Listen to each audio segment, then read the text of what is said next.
नमस्कार, मैं चंद्रशेखर जोशी। देवभूमि टुडे में आपका स्वागत है। 1 घंटा खेल के मैदान में 2025 के खेल दिवस की ये थीम है। खेलने के बहुत फ़ायदे हैं। सेहत ठीक रहती है, बीमारी से निजात मिलती है, मानसिक और शारीरिक स्वास्थ्य ठीक होता है। ये खेल के फ़ायदे हैं। लेकिन 1 घंटा खेल के मैदान में गुजारा कैसे जाएगा, ये होगा कैसे? ये सवाल इसलिए कि खेलने के लिए जो सुविधाएं चाहिए, जो बुनियादी आधारभूत ढांचा चाहिए, उसकी उपलब्धता क्या है। चंपावत ज़िले की बात करें, कुछ सुविधाएं खेल को लेकर हैं, लेकिन बहुत सारी ऐसी सुविधाएं, ऐसी व्यवस्थाएं नहीं हैं जिससे खेल खेला जा सके, खिलाड़ियों की प्रतिभा निखर सके, खिलाड़ी खेल के गुण सीख सकें। खेलने के लिए सबसे बड़ी ज़रूरत है खेल मैदान, खेल के प्रशिक्षक, खेलने वाले हों, सिखाने वाले हों, तब खेल आगे बढ़ता है। बात चंपावत ज़िले की जाए, चंपावत में खेल प्रशिक्षकों की जो स्थिति है वो कमोबेश ठीक है।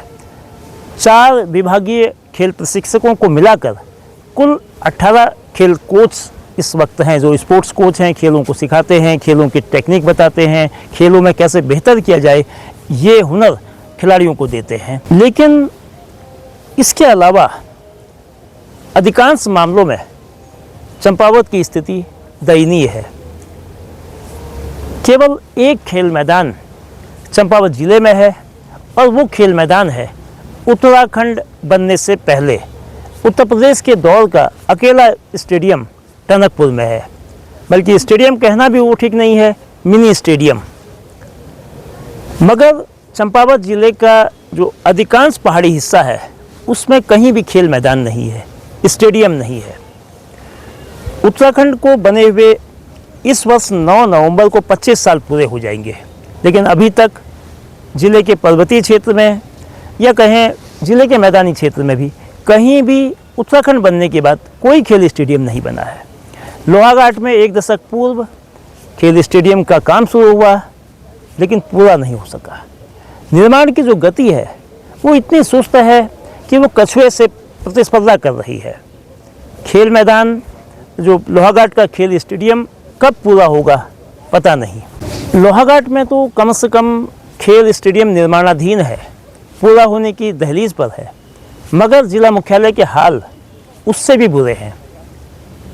कई मुख्यमंत्री चंपावत में स्टेडियम के निर्माण का ऐलान कर चुके हैं, लेकिन स्टेडियम बनना तो दूर, स्टेडियम का काम शुरू तक नहीं हो सका है। स्टेडियम का काम शुरू होना भी तो दूर, स्टेडियम कहाँ बनेगा यह भी अभी पता नहीं। कैसे बनेगा, स्टेडियम के निर्माण में ज़मीन का पैंच फंसा हुआ है। कहाँ बनेगा, कैसे बनेगा, कब बनेगा, ये एक बड़ा सवाल वर्षों से बना हुआ है और वो इस सवाल का जवाब आज तक नहीं मिला है। जब मुख्यालय में खेल स्टेडियम नहीं है तो सारी खेल गतिविधियां जहां हम इस वक्त खड़े हैं गोलचर मैदान में, इसी खेल मैदान में होती है। ये खेल मैदान खेल विभाग का नहीं है, शिक्षा विभाग के स्वामित्व वाला ये खेल मैदान। ज़िले भर की तमाम छोटी बड़ी स्पोर्ट्स एक्टिविटीज़ यहीं होती है, लेकिन चंपावत की गोलचर मैदान की जो दशा है वह भी ठीक नहीं है। खेल मैदान में खेल के अलावा भी बहुत सारी गतिविधियां होती हैं। पिछले महीने के ही जो जुलाई में चुनाव हुए त्रिस्तरीय पंचायतों के, उसके बाद इस मैदान की तस्वीर और बिगड़ गई। थोड़ी सी बारिश में ये खेल मैदान इस तरह का होता है कि जलभराव की समस्या बड़े पैमाने पर नज़र आती है। कीचड़, दलदल, मैदान का असमतलीकरण, घास कई कुछ जगह है, बहुत सी जगह नहीं है। ये गोलचर मैदान जिसमें इस वक्त स्टेडियम ना होने पर खेल होते हैं, वो तस्वीर है। लेकिन सब कुछ चिंता पैदा करने वाला ही नहीं है, कुछ उम्मीद जगाने वाली किरणें भी हैं। इस ज़िले में महिला स्पोर्ट्स कॉलेज बनने जा रहा है। इसका ऐलान चंपावत ज़िले की प्रभारी मंत्री और खेल मंत्री रेखा आर्य ने 1 साल पहले की थी। करीब 495 नाली ज़मीन इसके लिए अधिकृत की गई है। लोहाघाट के सुईपाऊ में ये स्पोर्ट्स कॉलेज बनेगा, जो वुमेन स्पोर्ट्स कॉलेज होगा, अपनी तरह का प्रदेश का ये पहला कॉलेज होगा। कहा यह जा रहा है कि अगले 3 साल में 2027 तक ये पूरा हो जाएगा और 3 करोड़ 5 लाख रुपए इसके लिए रिलीज़ भी कर दिए गए हैं। एक ज़माना होता था जब कहा जाता था खेलोगे कूदोगे होगे खराब, पढ़ोगे लिखोगे बनोगे नवाब। लेकिन अब ये कहावत बीते ज़माने की बात हो गई है। वक्त बदला है, खेलों को लेकर नज़रिया बदला है। खेल कैरियर बनाने का भी जरिया है, खेल आगे बढ़ने का भी जरिया है, खेल शिखर तक पहुंचने का भी जरिया है। लेकिन ये सब होगा कैसे? ये सब तब होगा जब खेलों को लेकर ज़रूरी सुविधाएं होंगी, खिलाड़ियों को प्रोत्साहन दिया जाए। यद्यपि मुख्यमंत्री खिलाड़ी उन्नयन योजना जरूर शुरू की गई है, जिसमें खिलाड़ियों को स्कॉलरशिप दी जाती है, लेकिन फिर वही बात कि आधारभूत सुविधाएं, खेल प्रशिक्षक हों, खेल के मैदान हों, मैदान और स्टेडियम केवल कुछ ही जगहों में ना हो, ये हर ब्लॉक मुख्यालय में हो, न्याय पंचायत स्तर में हो, खेलों की सामग्री की भी व्यवस्था हो। तभी खेलों से करियर बनाने, खेलों से भविष्य निर्माण की राह तैयार करने, भविष्य निर्माण की राह तलाशने, तभी खुद को आगे बढ़ाने के साथ प्रदेश और देश का नाम रोशन किया जा सकता है, जब खेलों के लिए अनुकूल वातावरण हो। आज 29 अगस्त को मेजर ध्यानचंद जो हॉकी के जादूगर थे, उनकी जयंती खेल दिवस के रूप में मनाई जाती है। इसकी सार्थकता तभी होगी जब खेलों को लेकर, खिलाड़ियों को लेकर, खेल सुविधा को लेकर संजीदगी से विचार हो, संजीदगी से काम हो।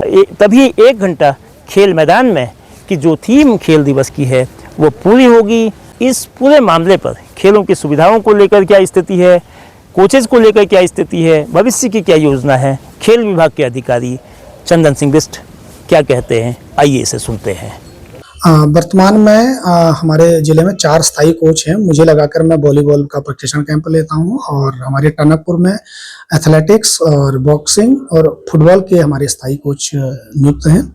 और जनपद में कुल 14 कॉन्टैक्ट कोच हैं, जो कि विगत जुलाई तक हमारे पास 16 कोचेज थे, लेकिन वर्तमान में एक कोच हमारे NIS डिप्लोमा करने के लिए ताइक्वांडो के टनकपुर से चले गए हैं, और एक कोच का स्पोर्ट्स कॉलेज पिथौरागढ़ में होने के कारण वो उन्होंने यहाँ से कॉन्ट्रैक्ट छोड़ दिया है।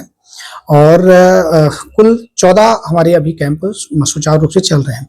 और जहाँ तक बात है कि कैंप नहीं होने की वजह से हमारे जो लोग खेल प्रभावित हो रहे हैं, उसको लेकर ये है कि हमारे कुछ चीज़ों के जो बच्चे हैं, मैक्सिमम जो कैंप चले हैं उनमें ही पूरी स्ट्रेंथ नहीं मिल पाती है हमें। हमारे जो कैंप के मानक हैं, कम से कम 40 बच्चे हमारे एक कैंप में होने आवश्यक हैं, लेकिन होता क्या है कि हमारी पूरी स्ट्रेंथ हमारे प्रत्येक कैंप में नहीं मिल पाती है। कुछ कैंपों में एक्सेस भी रहते हैं, जिनमें कि कराटे और ताइक्वांडो पूर्व में था, उनमें एक्सेस बच्चे भी रहते हैं, लेकिन कुछ कैंपों में स्ट्रेंथ भी पूरी नहीं हो पाती है। सरकार का पूरा प्रयास है कि उस जो हमारा छमणिया चौर पऊ में स्टेडियम बन रहा है उसको जल्द से जल्द प्रारंभ कर दिया है। लेकिन हुआ क्या कि 15-16 से जो हमारा स्टेडियम का निर्माण प्रारंभ हुआ था, उसमें 17-18 के आसपास जो आपकी आपदा आई थी, उस बीच कुछ मिट्टी वहाँ की जो भरी गई थी वो वॉश आउट हो गई थी। उस कारण स्थानीय लोगों ने उसका काफ़ी विरोध किया, जिससे उसमें काम में काफ़ी देरी हुई, और 2019-20 में जाकर पुनः काम प्रारंभ हुआ। लेकिन फिर कोविड का समय चला, जिसमें कि काम फिर रुके, और 22-23 में जो यूपी निर्माण निगम वहाँ पर कार्यदायी संस्था थी, उसके द्वारा काम किया गया। लेकिन बिल्डिंग बनाने के बाद समय अधिक होने के कारण उनकी जो लागत थी उससे ज़्यादा उनका बजट चले गया। तो उनका वर्तमान में यह कहना है कि हम अभी भी माइनस में चल रहे हैं, और उन्होंने दर्शक दीर्घा वाला जो क्षेत्र था स्टेडियम से ऊपर तक पूरी चढ़ने की स्टेयर्स और दर्शक दीर्घा बननी थी, उसका काम उन्होंने नहीं कर पाए। और वर्तमान में उन्होंने पुनः डिमांड करी है विभाग से कि ये हमें अगर 4 करोड़ समथिंग और रुपया मिलता है तो हम इस काम को पूर्ण कर पाएंगे। चंपावत में जो मुख्य मैदान है वो गौरव चौड़ फील्ड है, जिसमें कि लगभग 73 नाली हमारे उसके एजुकेशन डिपार्टमेंट के पास है और लगभग 75 नाली के आसपास की जो भूमि है वो सेना के पास है। सेना के साथ हमारे जो स्थानीय प्रशासन है उसका टाई अप हो चुका है। जल्द ही वो भूमि खेल विभाग या स्थानीय प्रशासन को मिल जाएगी। उसके बाद फिर उसमें दोनों जो भूमि है उनको एक साथ मिलाकर एक बड़ा प्रोजेक्ट यहाँ पर बनने वाला है। और माननीय मुख्यमंत्री जी का एक ड्रीम प्रोजेक्ट है कि यहाँ पर अच्छा स्टेडियम यहाँ पर बने, जिसमें कि संपूर्ण सुविधाएं से युक्त आपका मल्टीपर्पज हॉल और आपका शूटिंग रेंज और बड़ा जो हमारा ट्रैक है और फुटबॉल का मैदान, अन्य सारी सुविधाएं एक ही जगह पर उपलब्ध हो पाएंगी और जिससे कि हमारे चंपावत का जो स्पोर्ट्स है वो बहुत उच्च स्तर को प्राप्त करेगा। जो खेल के मैदान हैं उनमें से जब अगर वो खेल विभाग के अधीन अगर कोई खेल मैदान चलते हैं तो उनमें एक मानक है कि उनमें कोई अन्य गतिविधियां नहीं कराई जाती हैं। लेकिन गौरव चौड़ फील्ड अभी तक जो है एक कॉमन फील्ड है जो कि खेल विभाग के अधीन नहीं है। इस वजह से उसमें सारी हमारे पूरे शहर का जो लोड है उसमें सारी गतिविधियां, मेले और अन्य जितने भी कार्यक्रम होते हैं वो वहां पर कराए जाते हैं, जिससे कि वो काफी डैमेज हो जाता है। जो वहां पर घास मैदान में जो घास उगती है वो बार बार डैमेज हो जाती है और फील्ड को बड़ा नुकसान पहुंचता है। लेकिन उसमें बार बार प्रशासन द्वारा ठीक कराया जाता है। हाल ही में जब हमारे इलेक्शन के बाद थोड़ा उसकी स्थिति खराब हुई थी तो उसको भी पुनः जिलाधिकारी महोदय के निर्देशानुसार एसडीएम साहब और एडीएम साहब के नेतृत्व में हमने उसको मिट्टी डलवाकर ठीक करा दिया है और वर्तमान में पहले की अपेक्षा वो काफी ठीक है और लगातार बारिश हो रही है तो उसमें घास भी पहले की तरह काफी उग जाएगी। और हमारी जो खेल गतिविधियां हैं जो साल भर हमारे स्कूल एजुकेशन के और खेल विभाग की अन्य गतिविधियां होती हैं वो बड़े आराम से वहां पर कंडक्ट की जा सकेंगी। लोहाघाट में छमनिया चौड़ पऊ जो हमारा स्टेडियम है उसी के जस्ट दाईं ओर आपके 495 नाली 6 मुट्ठी जमीन खेल विभाग को मिल चुकी है और जिसमें कि कार्य प्रारंभ कर दिया गया है और इसको 2027 तक धरातल पर पूर्ण रूप से उतारने के लिए कार्यदायी संस्था द्वारा कहा गया है। और जहां तक वहां पर कौन कौन से खेल चयनित किए जाएंगे उसके लिए स्टार्टिंग में जो हमारे बेस जिन खेलों से बनता है वो एथलेटिक्स है।